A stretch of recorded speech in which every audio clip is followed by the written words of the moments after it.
C Joseph Vijay எனும் நான்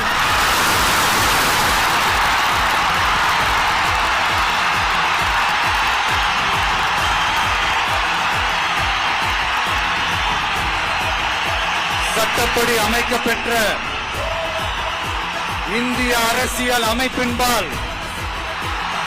உண்மையான நம்பிக்கையும் மாறா பற்றும் கொண்டிருப்பேன் என்றும் இந்திய நாட்டின் ஒப்பில்லாத முழு முதல் ஆட்சியையும் ஒருமையையும் நிலை நிறுத்துவேன் என்றும்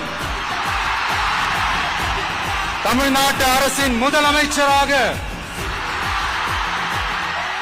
உண்மையாகவும் உளச்சான்றின்படியும் என் கடமைகளை நிறைவேற்றுவேன் என்றும் அரசியல் அமைப்பிற்கும் சட்டத்திற்கும் இணங்க அச்சமும் ஒருதலை சார்பும் இன்றி விருப்பு வெறுப்பை விலக்கி பலதரப்பட்ட மக்கள் அனைவருக்கும் நேர்மையானதை செய்வேன் என்றும் ஆண்டவன் மீது ஆணையிட்டு உறுதிமொழிகிறேன்.